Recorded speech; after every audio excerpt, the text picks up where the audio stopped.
திரு மதுக்கு உங்களுடைய கருத்து. அமலாக்கத்துறையுடைய செயல்பாடு அப்படின்றது அரசியல் சந்தேகம் அப்படின்ற ரெண்டு விஷயத்தை தாண்டி நம்பிக்கை தரக்கூடிய வகையில் உங்களுக்கு இருக்கா?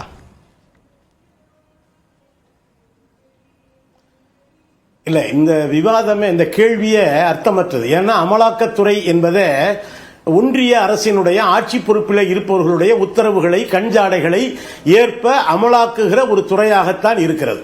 தமிழ்நாட்டில் ரெண்டு உதாரணத்தை நான் சொல்றேன். இப்ப டெல்லி மாநிலத்திற்கு நம்ம போக வேண்டாம். டெல்லியில், தமிழ்நாட்டில் அங்கித் திவாரி என்கிற ஒரு அமலாக்கத்துறை அதிகாரி திண்டுக்கல்ல ஒரு மருத்துவர்கிட்ட லஞ்சம் வாங்குகிற பொழுது பிடிபட்டார்.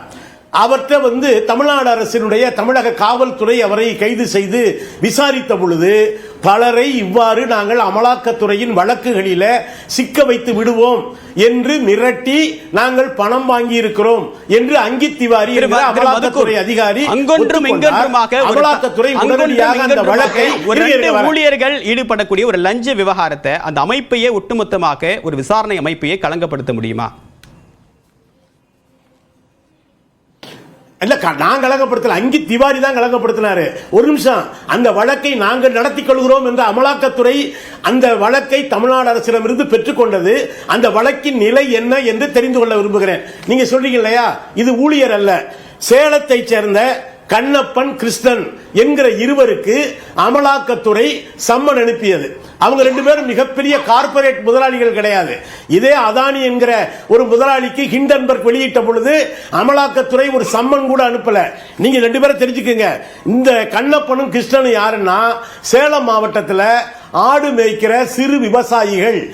அவர்கள் 3 ஆண்டுகளுக்கு முன்னாலே ஒரு காட்டெருமையை இறந்ததை தங்கள் நிலத்திலே புதைத்து விட்டார்கள் என்று வன இலாக்கா ஒரு வழக்கு இருந்தது. இந்த வழக்கில் இதுல அந்நிய செலாவணி மோசடி இருக்கா, சட்டவிரோத பண பரிமாற்றம் இருக்கா, மேல அவங்க ரெண்டு பேரும் சட்டம் கூட போடலங்க. அவங்களுக்கு அவர்களுடைய ஜாதி பெயரை குறிப்பிட்டு அமலாக்கத்துறை சென்னை இயக்குநரகம் சம்மன் அனுப்பியது. அவர்கள் சென்றார்கள். பிறகு கடுமையான விமர்சனம், ஏன் ஜாதி பெயரை குறிப்பிட்டீங்கன்னு. ஒண்ணு, ஐயா இவங்க கிட்ட என்னையா இருக்கு, அந்நிய செலவணி மோசடியும் இல்ல, சட்டவிரோத பண, ஒரே காரணம் சேலம் மாவட்ட பாஜக தலைவர் ஒருவர் அவர்களது நிலத்தை ஆக்கிரமிக்க முயன்றார், இவர் மறுத்தார். எனவே ஆதரவாக அமலாக்கத்துறை செயல்பட்டது. நாளாடுகளில் பிரச்சனை அப்படின்னா ஒரு மாநில விசாரிக்க முடியும். அது போன்ற புகார்களை அந்த பாதிக்கப்பட்ட 2 விவசாயிகள் புகார் கொடுத்திருக்காங்களா, அது செய்ய வேண்டிய பொறுப்பு மாநில அரசுக்கு தான் இருக்கு. இதுக்கு அமலாக்கத்துறை எங்க இருந்து வரும்? இல்ல, காவல்துறைக்கு அதைத்தான் நாங்க கேட்கிறோம். வன இலாக்கா போட்ட ஒரு கேஸுக்கு எப்படி அமலாக்கத்துறை 2 சாதாரண எளிய விவசாயிகளை விசாரிச்சீங்களே, ஏன் அதானி மேல ஒரு சம்மன் கூட நீங்க அனுப்பலையே என்பது கேள்வி. நீங்க இப்ப செந்தில் பாலாஜி வழக்கு எடுத்துக்கங்க. 57 முறை அவருடைய காவல் நீட்டிக்கப்பட்டிருக்கிறது. அவர் மீதான குற்றச்சாட்டு என்ன? போக்குவரத்து கழகத்திலே வேலை வாங்கி தருவதாக சொல்லி மோசடி செய்தார் என்பது முந்தைய அரசின் போது பதியப்பட்ட ஒரு வழக்கு. நான் என்ன கேட்கிறேன், ஒரு ஆண்டுக்கு மேலாக அந்த வழக்கில் விசாரிக்க என்னங்க இருக்கு? நீங்க அது உண்மையா இருந்தா சார்ஜ் ஷீட் போடுங்க. ஆனா அதைத்தான் உச்ச நீதிமன்றம் ஒவ்வொரு நாளும் அமலாக்கத்துறைக்கு எதிராக குற்றப்பத்திரிகை வாசித்துக் கொண்டிருக்கிறது. நீங்கள் விசாரணையே ஒரு தண்டனையாக மாற்ற முயற்சிக்கிறீர்கள் என்று உச்ச நீதிமன்றத்தினுடைய மாட்சிமை அமலாக்கத்துறை தானே முடிவு பண்ண முடியாது. இங்கே இத நாராயணன் முடிவு பண்ண முடியாது, ராமலிங்கம் முடிவு பண்ண முடியாது. உச்ச நீதிமன்றம் கேட்குது, இந்த வழக்கை நீங்க நடத்துறீங்களா அல்லது விசாரணை என்கிற பேரில் இழுத்தடிக்கிறீர்களா என்று உச்ச நீதிமன்றம் கேட்கிறது. 57 சிசோடியா வழக்கில் ஒன்னு சொல்றேன். சிசோடியா வழக்கில் அவங்க ஆம் ஆத்மி கட்சிக்காரங்க அவர் பிணையில வெளியே வந்ததை கொண்டாடுறாங்க, இயல்பு. ஆனா ஒரு டெல்லி மாநில பிஜேபி தலைவர் சொல்றாரு, ஜாமீன்ல தான் வந்திருக்கீங்க, இன்னும் வழக்கு இருக்கு, மறந்துடாதீங்க.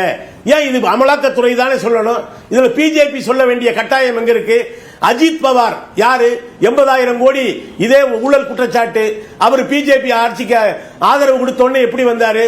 அதே போல அதிகாரி சுபந்த் அதிகாரின்னு ஒரு திரிணாமுல் காங்கிரஸ்காரரு, அவருக்கு மேல அமலாக்கத்துறை வழக்கு, பிஜேபிக்கு ஆதரவு வந்தாரு, அந்த வழக்கு க்ளோஸ்.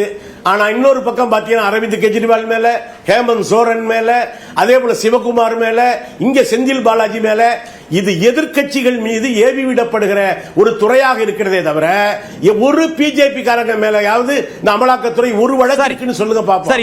எதிர்கட்சிகளை பழிவாங்க, முடக்க பயன்படுத்துகிற ஒரு துறையாகத்தான் அமலாக்கத்துறை இருக்கு.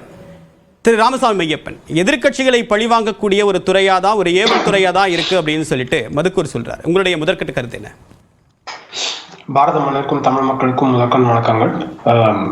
இரண்டு விஷயங்கள். ஒலிம்பிக்ஸ்ல பங்கேற்ற நம்ம வீரர்கள் அனைவருக்கும் வாழ்த்துக்கள். இன்னைக்கு கடைசி நாளாக நடந்து கொண்டிருக்கிறது. வினேஷ் போகட் அவர்களோட ஆர்பிட்ரேஷன் இன்னும் கன்க்ளூட் ஆயிடுச்சு. தீர்ப்பு இன்னும் 1 மணி நேரத்துல வர இருக்கு. அவர்களுக்கும் நம்மளோட பெஸ்ட் விஷஸ். இது இல்லாம நான் ஒரு விஷயத்த நினைவு கூறணும் அப்படின்னு விரும்புறேன். 31 ஆண்டுகளுக்கு முன்னாடி ராஷ்டிரிய சுயம்சேவ சங்கத்தோட நபர்கள் 11 பேர் படுகொலை செய்யப்பட்டார்கள் குண்டு வெடிப்பினால் சென்னையிலேயே. அவர்களையும் அவர்கள் குடும்பத்தையும் கருத்துக்கு வாங்க, தலைப்புக்கு வாங்க. இது டெஃபினட்டா எனக்கு ஞாபகம் வச்சுக்கணும் அப்படின்னு நான் சொல்றேன். அது என்னோட கருத்து.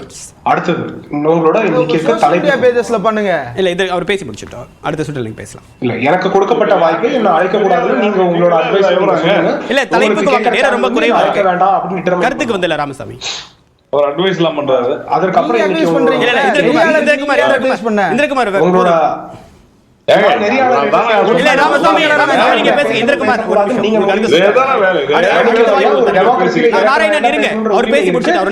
கொடுக்கப்பட்ட வாய்ப்பில் நான் பேசுவேன். மற்றவர்களுக்கு கொடுக்கப்பட்ட வாய்ப்பில் உங்களுக்கான நேரம் தான். உங்களுக்கான நேரம் தான் நீங்க பேசுங்க. அது டெமோக்ரஸில சரி கிடையாது. ராமசாமி, உங்களுக்கான நேரம் தான் நீங்க பேசுங்க. செந்தில் பாலாஜி முதல் சிசோடியா வரை அமலாக்கத்துறை செயல்படுவது அச்சம் தருகிறதா, நம்பிக்கை தருகிறதா அப்படின்னு நீங்க கேட்டிருக்கீங்க. நம்பிக்கை தருகிறதா இல்லையா அப்படின்றது உங்களுக்கு ஸ்டாட்டிஸ்டிக்ஸ்ல இருந்து. நான் இப்போ உங்களோட எக்ஸ் தளத்துல நீங்க வந்து இந்த நிகழ்ச்சிக்கான சொல்லதிகாரத்துக்கான நிகழ்ச்சியை நீங்க பதிவிட்டிருந்தீங்க. அதுல நான் வந்து enforcement director statistics, Tamil Nadu crime பியூரோவோட ஸ்டாட்டிஸ்டிக்ஸ், அதாவது தமிழ்நாடு காவல்துறையினர் வந்து அவங்களோட ஸ்டாட்டிஸ்டிக்ஸா ஆண்டாண்டுக்கு ரிவ்யூ கொடுக்குறாங்க. நான் 2021, 22, 23 திமுக ஆட்சி காலத்தில் இருக்கும் 3 வருடங்களுக்கான ரிவ்யூ ஸ்டாட்டிஸ்டிக்ஸை லிங்க் ப்ரொவைட் பண்ணியிருக்கேன். இது இல்லாம பர்டிகுலரா திமுக ஆட்சி காலத்துல இருக்க எம்பி எம்எல்ஏ கேசஸ் எவ்வாறு இங்க இருக்க டிவிஎஸ்சி அமைப்பு இல்ல ப்ராசிக்யூஷன் மற்றதெல்லாம் எப்படி செயல்பட்டிருக்காங்க அப்படின்றதுக்கான ஒரு ஆர்டிகல் 2024 பதிவு செய்யப்பட்டதை நான் பதிவிட்டிருக்கேன். அதை நீங்க பாத்துக்கோங்க. ஸ்டாட்டிஸ்டிக்ஸ் கம்பேர் பண்ணிப்போம். நம்ம எல்லாருமே வந்து என்ஃபோர்ஸ்மெண்ட் டைரக்டர் ஸ்டாட்டிஸ்டிக்ஸ் பேசும்போது பிராடரா கன்விக்ஷன் ரேட் அப்படின்னு சொல்றாங்க. கன்விக்ஷன் ரேட் எத்தனை ட்ரையல் கன்க்ளூட் ஆயிருக்கு அப்படின்னு, எத்தனை பேர் கன்விக்ட் ஆயிருக்காங்க அப்படி பார்த்தோம்னா தமிழ்நாடு வந்து மிக குறைவாக இருக்கிறது. இல்ல, எல்லாரும் இல்ல, சுப்ரீம் கோர்ட் சொன்னதை சொல்றாங்க அவங்க. ஸ்டாட்டிஸ்டிக்ஸ் எங்க இருந்து பார்க்கணும் அப்படின்னு அப்படி சுப்ரீம் கோர்ட் சொன்ன சுப்ரீம் கோர்ட்டோட ஆர்டர்ல ரெக்கார்டா காமிங்க. நீங்க சுப்ரீம் கோர்ட் ஆர்டர்ல உங்க கிரைம் ரெக்கார்ட் கன்விக்ஷன் வந்து போரா இருக்கு அப்படின்னு சுப்ரீம் கோர்ட் ஆர்டர்ல எங்கேயுமே கிடையாது. சரி, அப்புறம் தலைப்புக்கு வந்தா பொய் நீங்க சொல்றது தவறு. உங்க சுற்றுலா மறுப்பு நீதிமன்றத்துல இல்ல உங்க சுற்றுலா ஆர்டர்ல காமின்னு கேக்குறாரு. உச்சநீதிமன்றத்துல என்ன சொல்லிருக்காங்க? சும்மா ஒரு சின்ன கூகுள் சர்ச் போடுங்க. 5000 கேसेस ईडी கன்விக்ஷன் ரேட் ஒரு கூகுள் சர்ச் போடுங்க. என்ன வருதுன்னு பார்த்துட்டு அப்புறமா பேசலாம். முதல் சுற்று கருத்தை முடிச்சிட்டோம். போய் பேசாதீங்க. இல்ல, உங்களுக்கு வாய்ப்பு தர சரவணன். நீதிமன்றம் இப்படி சரவணன், உங்க சுற்றுல நீங்க மறுப்பு தெரிவிங்க. சரவணன், போய் சொல்லாதீங்க. சரவணன், உங்களுக்கு வாய்ப்பு தரேன் நான். ராமசாமி, நீங்க தொடரலாம். குற்றவாளிகளை அவர் கட்சிகள் வச்சுப்பாங்க. அதனால அவங்களுக்கு இல்ல, குற்றச்சாட்டு வேண்டாம், கருத்து.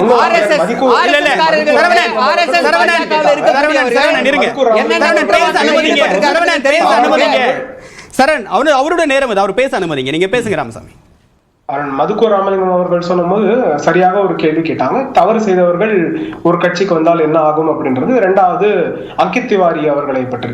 அங்கித் திவாரி அவர்கள் வழக்கு வந்து வேற எந்த நிறுவனத்திற்கும் மாற்றப்படவில்லை. இன்னும் டிவிஎஸ்சி கிட்ட, இங்க தமிழ்நாடு காவல்துறை கிட்ட மட்டும்தான் இருக்கு. என்ஃபோர்ஸ்மெண்ட் டைரக்டரேட் அந்த வழக்கை வந்து எங்களுக்கு டிரான்ஸ்ஃபர் பண்ணி கொடுங்கன்னு கேட்கவே முடியாது. ஏன்னா அது என்ஃபோர்ஸ்மெண்ட் டைரக்டர் ஜூரிஸ்டிக்ஷனுக்குள்ளே வரல. கரப்ஷன் விசாரிக்கிறதுக்கான பவர்ஸ் என்ஃபோர்ஸ்மெண்ட் டைரக்டரேட் கிடையாது. அதற்கான ஜூரிஸ்டிக்ஷன் அவர்களுக்கு இல்லை.